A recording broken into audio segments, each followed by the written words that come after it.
นิทานเรื่องพูดน้อยแห่งความรัก EP ที่ 3 ตอนถ้าหากรักนี้ไม่บอกไม่พูดไม่กล่าว ณ ห้องนอนของแทนไทยเวลา7 นาฬิกานายท่านตื่นได้แล้วค่ะอ้าวก็วันนี้มันวันหยุดไม่ต้องตื่นเช้าจะรีบตื่นไปไหนเนี่ยยายจิ๋วตื่นได้แล้วค่ะไปทำภารกิจความรักกันเถอะไม่เอาอ่ะจะนอนโห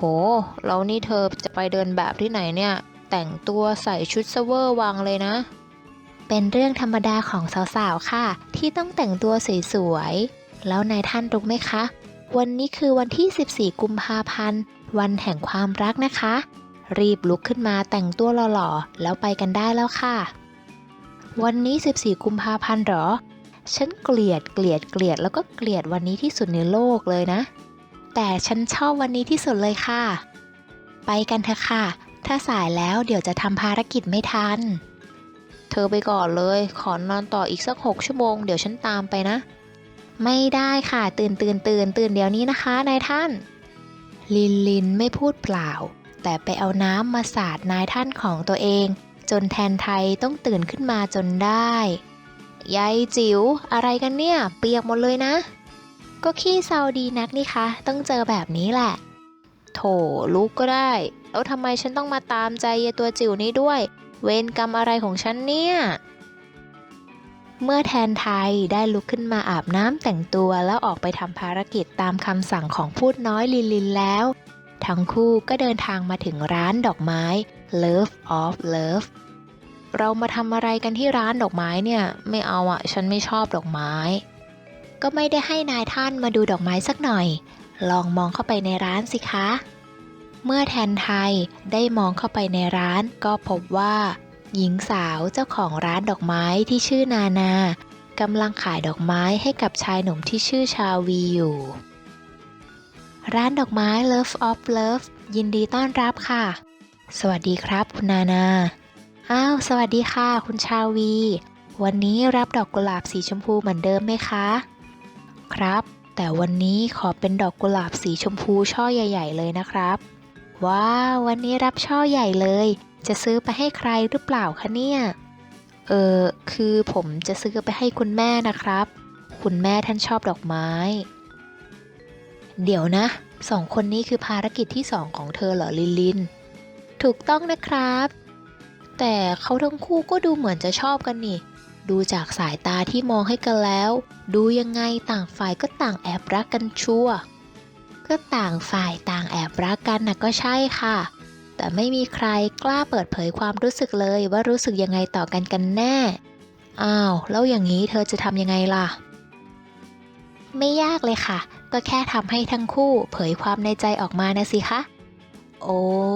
มเพียงขอให้เวทมนต์นี้ทำให้ทั้งคู่พูดสิ่งที่อยู่ในใจออกมาด้วยเถิ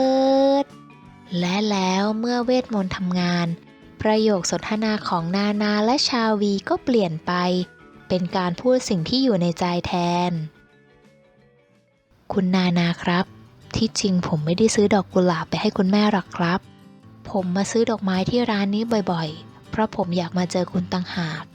และผมขอมอบดอกกุหลาบช่อนี้ให้กับคุณนานานะครับผมแอบชอบคุณมาตั้งนานแล้วเฮ้ยนี่เราพูดอะไรออกไปเนี่ยอันที่จริงฉันก็แอบชอบคุณมาตั้งนานแล้วค่ะแอบรอคอยให้คุณมาที่ร้านบ่อยๆเหมือนกันตายแล้วนี่เราเผลอพูดอะไรไปงั้นแสดงว่าคุณกับผมก็ใจตรงกันใช่ไหมครับใช่ค่ะทุกสิ่งที่ฉันพูดออกไปเป็นความคิดของฉันคิดมานานแล้วค่ะแต่ไม่เคยกล้าที่จะบอกคุณไปเลย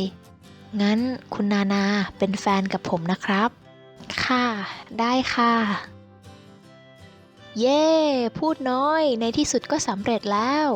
เสียงตะโกนยินดีจากแทนไทยดังขึ้นแหมเชียร์ออกนอกหน้านอกตากว่าลินอีกนะคะนายท่านแฮ่ลืมตัวแน่ดูสิหัวใจเธอมันเพิ่มขึ้นอีก1 ดวงแล้วนะใช่จริงๆด้วยสำเร็จไปอีกขั้นแล้วล่ะค่ะป่ะงั้นเดี๋ยววันนี้ฉันพาเธอไปฉลองดีกว่าฉลองอะไรล่ะคะ ก็ฉลองที่เราทำงานสำเร็จไง แล้วเธออยากกินอะไรล่ะ ไปกินไอศครีมกันได้ไหมคะ ลินเห็นมนุษย์กินกันเยอะมาก น่ากินเชียวค่ะ ได้เลย งั้นไปกันเถอะ จากนั้นทั้งคู่ก็ได้ไปกันที่ร้านไอศครีมตามความต้องการของลิน แม้ว่ามันอาจจะดูแปลกตาไปสักหน่อยสำหรับใครหลายคนที่ได้เห็นผู้ชายคนหนึ่งนั่งยิ้ม นั่งพูดอยู่คนเดียว แต่ใครจะไปรู้ว่าเขามีผู้น้อยน่ารักนั่งอยู่ตรงนั้น ที่ทั้งคู่ใช้เวลาร่วมกันที่นั่นด้วยรอยยิ้มและความสุข นิทานพูดน้อยแห่งความรัก EP 3 ได้จบลงไปแล้วค่ะ อย่าลืมติดตามชมกันในตอนต่อไปด้วยนะคะ สำหรับวันนี้ สวัสดีค่ะ